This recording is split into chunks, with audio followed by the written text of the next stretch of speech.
तर आपण पाहताय षण्मुखानंद सभागृहामध्ये आता उद्धव ठाकरे पोहोचलेले आहेत। त्यांच्यासोबत आहेत आदित्य ठाकरे।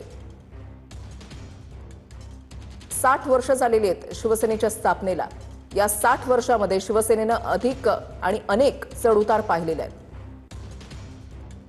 शिवसेनेमध्ये मोठे झालेले नेते हे पक्षातून बाहेर पडणं हे शिवसेनेसाठी काही नवीन नाही। मात्र 2022 मध्ये जे बंड शिवसेनेने शिंदेंनी केलेलं होतं त्याच्यामध्ये 40 आमदार 12 खासदार बाहेर पडले।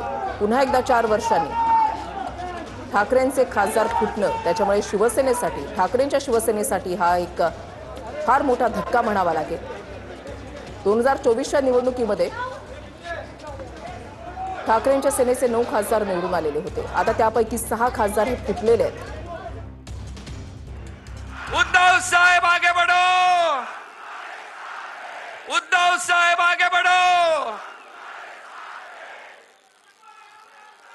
अरे कोण आला रे, कोण आला, कोण आला रे, कोण आला। उद्धव साहेबांबरोबर शिवसेना नेते युवासेना प्रमुख आदित्यजी ठाकरे हे सुद्धा येत आहेत। त्यांचं सुद्धा टाळ्यांच्या कडकडाटात आपण स्वागत करूया।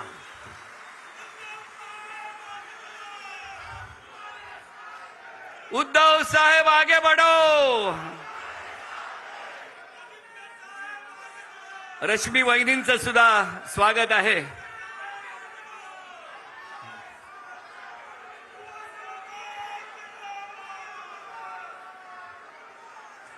हिंदू हृदय सम्राट वंदनीय शिवसेना प्रमुख बाळासाहेब ठाकरे यांचा अरे आवाज कुणाचा। मी सर्व शिवसैनिकांना पुन्हा एकदा सर्व निष्ठावंत शिवसैनिकांना विनंती करतो की आपण मंदार भिडे यांचं पुन्हा एकदा स्वागत करूया आणि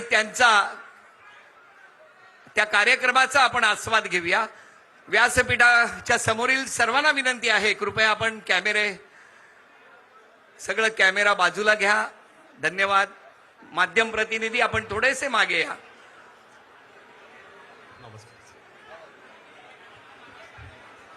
सर्वांना विनंती आहे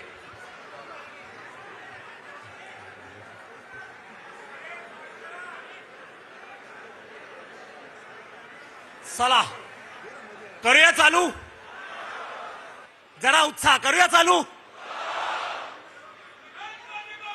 मोरया।